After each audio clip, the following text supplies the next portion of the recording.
রিয়া আয়না ঘর তোমার জন্যে রাখছি গো সাজায়া, আইসো চট করিয়া আয়না ঘর তোমার জন্যে রাখছি গো সাজায়া। আমরা রিসিপশনে বৈশাসি, রিসিপশনে বৈশাসি জুতোর মালা লইয়া। নবী একা একা খাতেন না, হাসান হোসাইনকে রাখতেন দুই পাশে, ওসামাকে রাখতেন বুকের পরে। ওসামা যেহেতু এতিম মানুষ ছিল, এই জন্য ওসামার আদরটা মহব্বতটা বেশি ছিল। আল্লাহ রাসূল বলেন, কোন এতিম বাচ্চার মাথার উপরে যদি হাত দেওয়া হয়, ওই মাথার পরে ওই মাথায় যত চুল থাকবে তত পরিমাণ গুনাহ আল্লাহ মাফ করে দেবে। তাহলে এতিমকে বুকের পরে করে নিয়ে শুয়ে থাকতেন, অথবা কখনো এতিমকে ডাইনে শোয়াতেন, হাসান হোসাইনকে ভাবে শোয়াতেন। এমত অবস্থায় আল্লাহর নবী মদিনায় চলে গেলেন। মদিনা একটা ইসলামী রাষ্ট্র হয়ে গেল। ওই রাষ্ট্রে যাওয়ার পর একজন ব্যক্তি চুরি করলো। তিনি ছিলেন মদিনায় বড় একজন লিডার, কিন্তু তিনি এখনো কালেমা পড়ে মুসলমান হননি। ইহুদি লিডার চুরি করলো। নবীজির দরবারে বিচার দেওয়া হলো। নবীজি চাইলেন, আল্লাহর কোরআন বলতেছে, চোর যত বড় শক্তিশালী হোক, চোর যত বড় ক্ষমতাশীল লোক হোক, চোর যদি ইচ্ছা করে চুরি করে, চোরের হাত কেটে দাও। এই কথাটা শুধুমাত্র বিএনপি জামাতের জন্য প্রযোজ্য ছিল। আওয়ামী লীগের এমপিরা চুরি করলে হাত কাটার কোনো সুযোগ ছিল না। বিগত 15.5 বছর আইন ছিল শুধু বিএনপি আর জামাতের জন্য, সরকারি দলের জন্য কোন আইন দেশে ছিল না। 15.5 বছর আমরা ভোট দিতে যেতে পারি নাই। ওনারাই ভোট দিয়ে ওনারাই ক্ষমতায়। কথা বলেন ঠিক না দেখি? মঞ্চে দাঁড়িয়ে বলতো, 50 বছরের ভিতরে এত সুষ্ঠু নির্বাচন জাতি আর দেখিনি। বিরাট সুষ্ঠু নির্বাচনে আমাদের দল ক্ষমতায়। এদের কথা শুনে কুকুরও হেসে উঠত। কুকুরও ওই রাস্তায় শুয়ে আছে। এখানে হঠাৎ করে যখন বললে আবার সুষ্ঠু নির্বাচন হয়েছে, তখন কুকুর ঘাড়ে উঁচু করে কয়, কথাটা কি হইল? গতকাল ভোট হয়েছে, ভোট কেন্দ্র তো আমি শুয়েছিলাম, কোনো জনগণই তো ঢুকিনি। কি বলেন বলেন বলেন বলেন? গত নির্বাচনে, তার আগের নির্বাচনে অনেক নির্বাচন কেন্দ্রে কোনো ভোটারই ছিল না, কুকুর শুয়েছিল। কথা বলে ঠিক না বেটি? তো কুকুর ওখানে বলতেছে, আমি ছিলাম শুয়ে, একটা লোক ভোট দিতে আসেনি, তো সুষ্ঠু নির্বাচন কি করে হইল? নেতা ময়দানে দাঁড়িয়ে কত পাকপাকুম করেছে, আর জনগণ তার গলায় ফুলের মালা পরিয়েছে। এখান থেকে 5 মাস আগে যে জনগণ তার গলায় পরাইছিল ফুলের মালা, এই জনগণ এখন জুতা পিটা করে মামুর বাড়ি দাঁড়িয়ে দিয়েছে।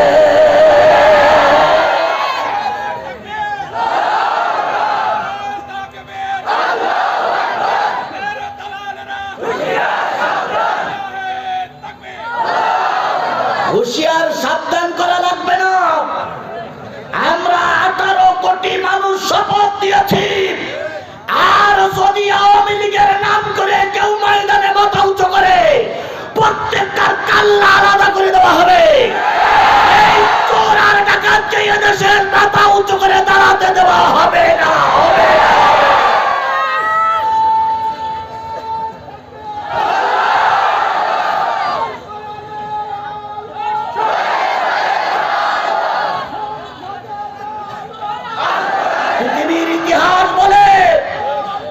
পৃথিবীর ইতিহাস বলে, কোন স্বৈরাচার পালাই যাওয়ার পরে আর সরকার গঠন করতে পারেনি। পৃথিবীর ইতিহাসে স্বৈরাচারীরা পালিয়ে গেছে, নতুন করে আর সরকার গঠন করতে পারেনি। তোমাদের আম্মাজান পালিয়ে গেছে, চিন্তা করছে আবার ফিরে আসবে, আর আসতে দেওয়া হবে না। আর এখন বলতেছে আমি সীমানার পাশেই আছি, চট করে ঢুকে পড়বো। তাই বলতেছে না? কি করে ঢুকে পারবে? চট করে ঢুকে বলবার আমরা আঙুল চলবো, সে শনিবার অনেক আগে পাল্টে গেছে। কথা বলে ঠিক না ঠিক? আর ওই মা ডাক শুনে কিছু কিছু এদিককার কিছু কিছু সন্তানেরা বাকবাকুম করতেছ। একটা জিনিস মনে রেখো, মা চলে গেছে, সা বিপদে ফেলাই রেখে গেছে। কথা বলেন ঠিক না ঠিক? গাই গরু চলে গেছে, বাছুরে পাশে রেখে গেছে। যে মা তার সন্তানকে বাঘের মুখে দিয়ে পালিয়ে যেতে পারে, এ মা নামের কলঙ্ক, এ মা নামের কলঙ্ক। খালেদা জিয়া রায় হয়নি, খালেদা জিয়া পালাই গেছিল। বাংলাদেশ জামাত ইসলামী শীর্ষস্থানীয় নেতাদের ফাঁসিতে ঝুলানো হলো, অগণিত মানুষদেরকে জেলে ভরা হলো। বাংলাদেশ জামাত ইসলামী ময়দান ছেড়ে পালিয়ে গেছে। জোরে বলেন পালিয়ে গেছে।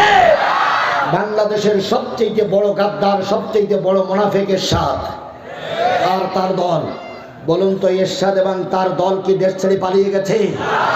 কেউ পালিয়ে যায়নি।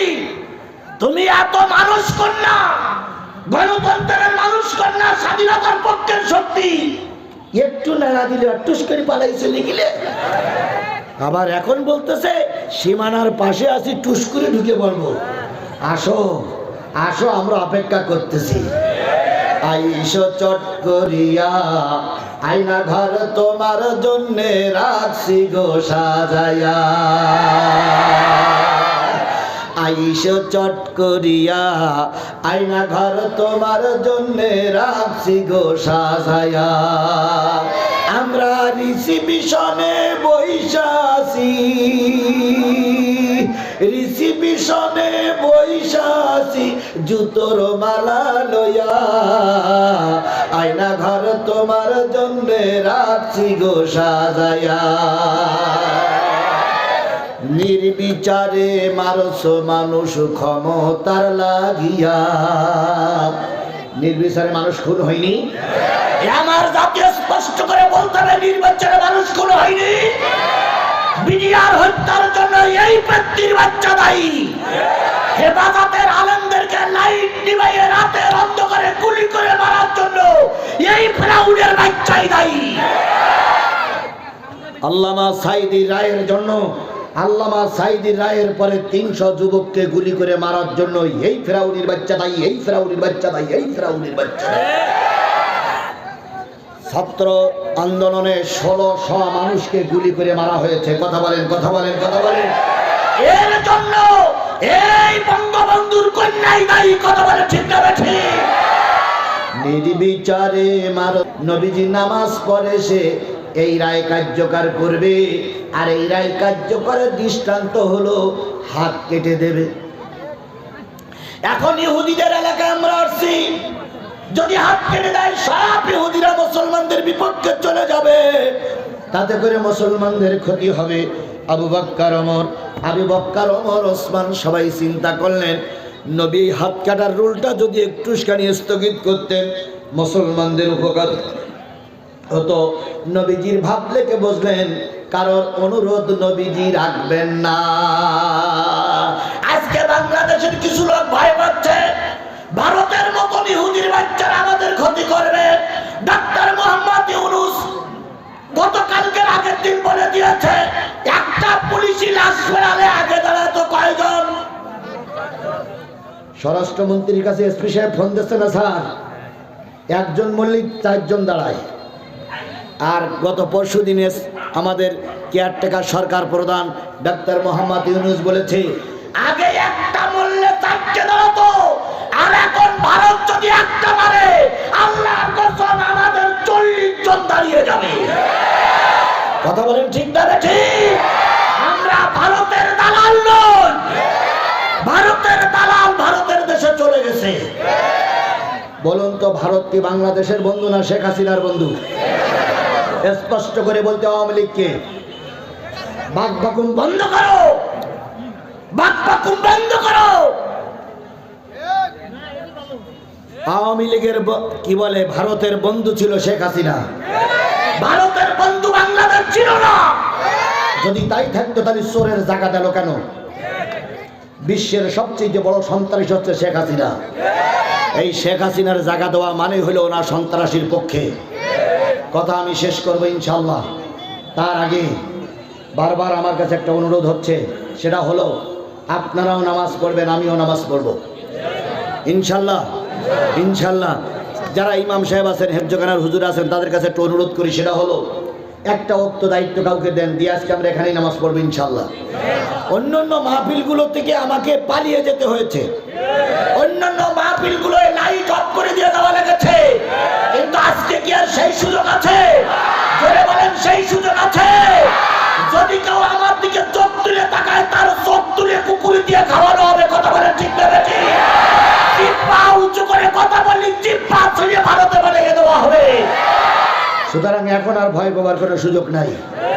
আমি একজন মুসাফির, আমি একজন মাজলুম, আপনাদের সঙ্গে আসরের নামাজ এখানে আদায় করবো ইনশাল্লাহ।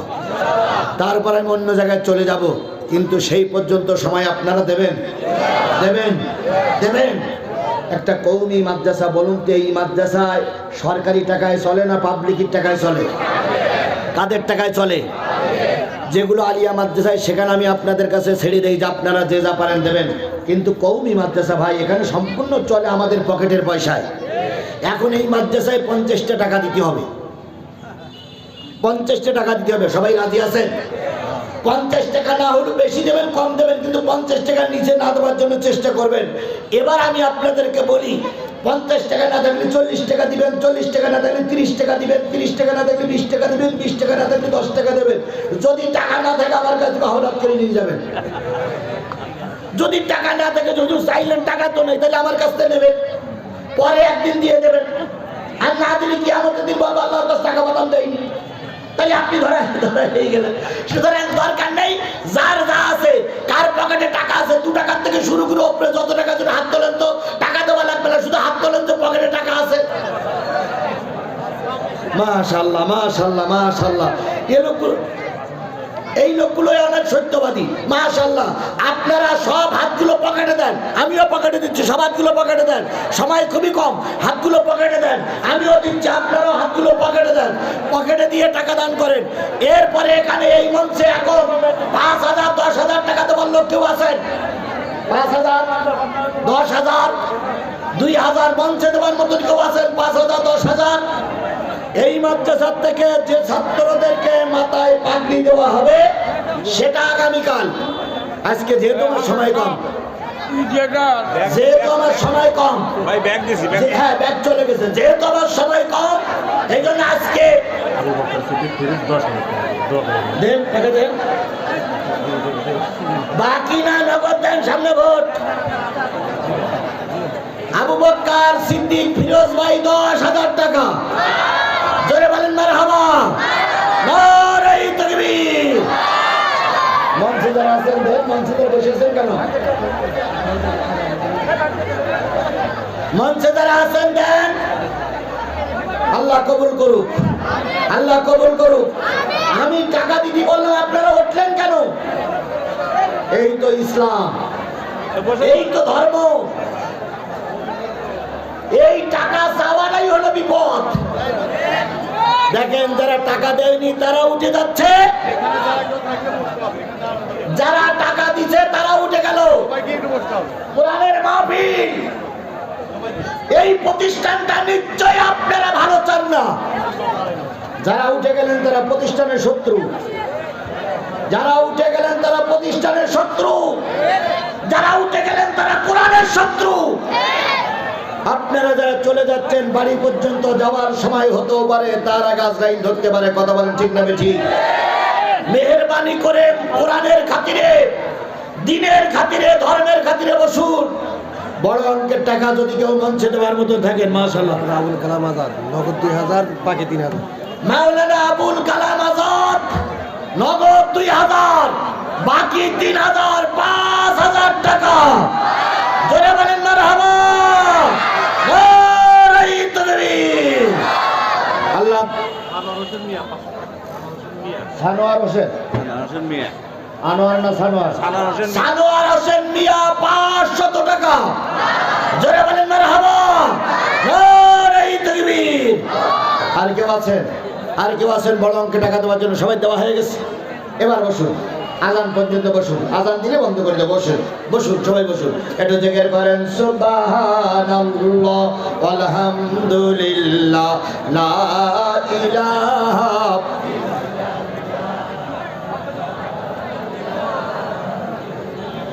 সুবহানাল্লাহ আলহামদুলিল্লাহ লা ইলাহা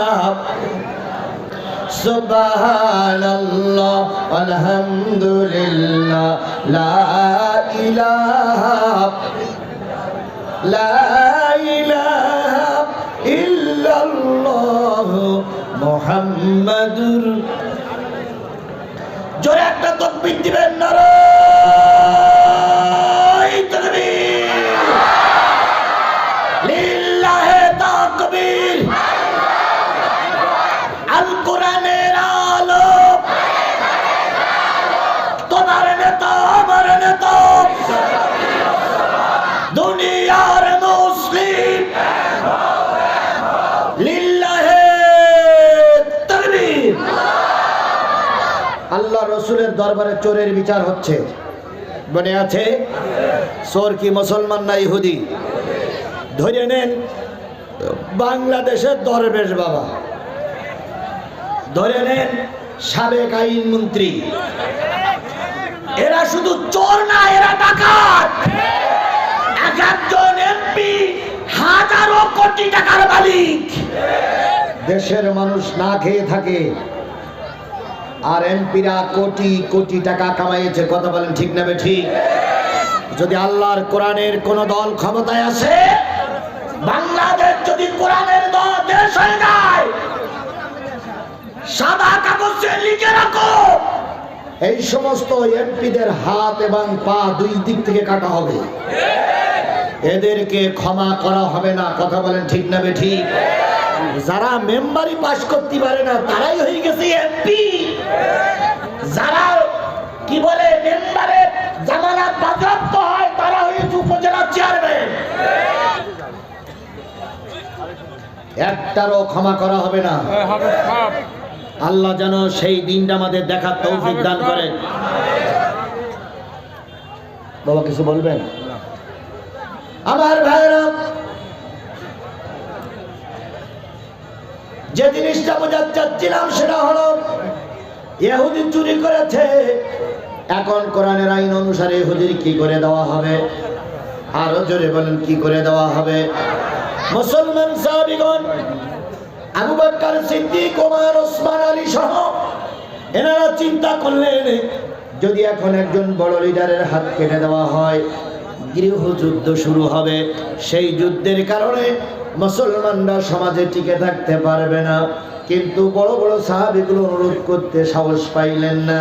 সবাই মিলে ওসামার কাছে গেল, যে বলল, ও ওসামা, তোমার নানা তোমারে খুব ভালোবাসে, তুমি একটু বলো চোরের হাত কাটাটা জানে এখন বন্ধ থাকে। কারণ ওরা বিরাট পাওয়ারে, ওদের বিরুদ্ধে গেলে দেশ ধ্বংস হয়ে যাবে। আজও কিছু দালাল একই কথা বলতেছে, ভারতের বিরুদ্ধে যাওয়া যাবে না, ভারত তোমার খাওয়ায় না, ভারত আমার খাওয়ায় না, আমার রেজেক কে দেয়।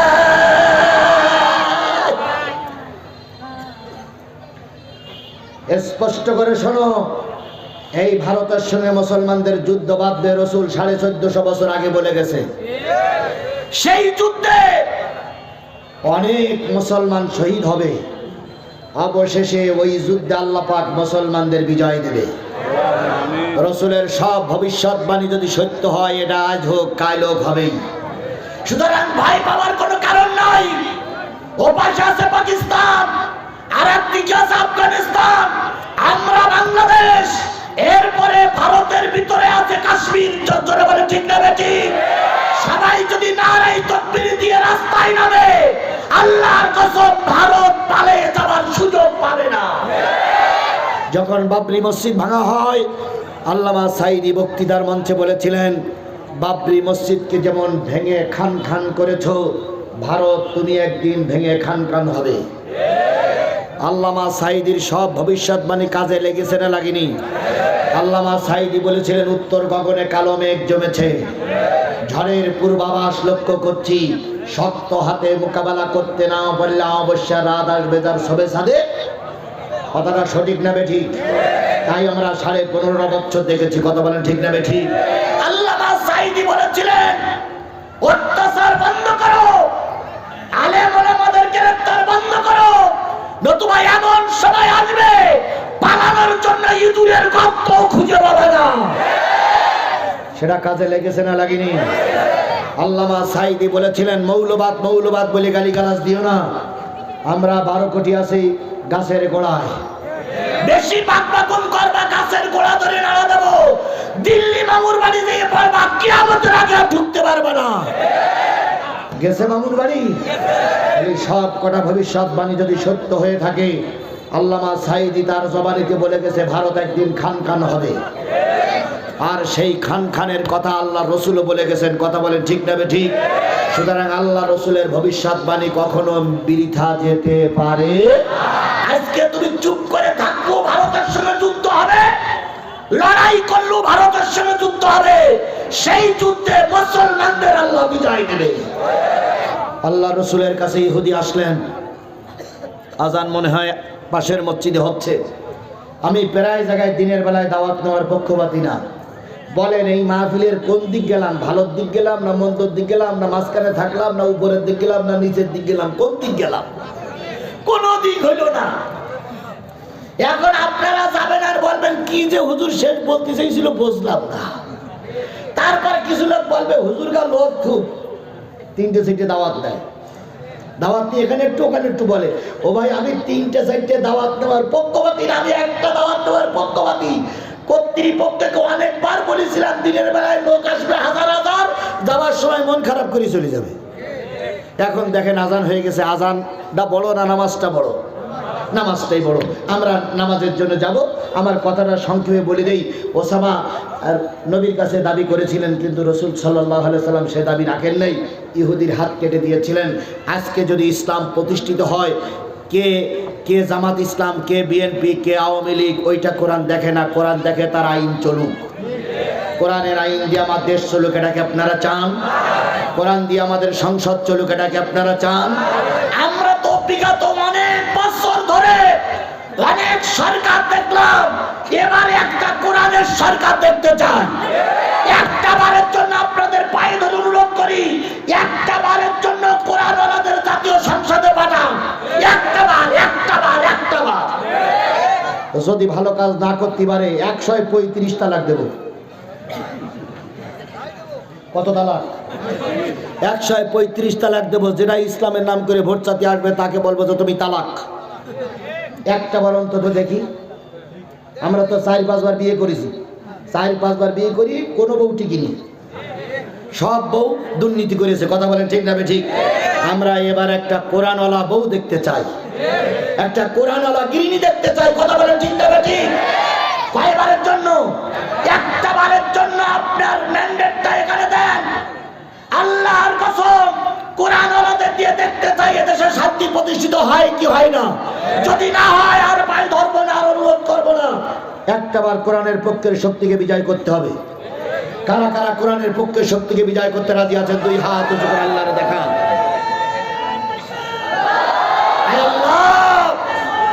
আয় আল্লাহ, এই হাতগুলোরে তুমি কবুল করে নাও।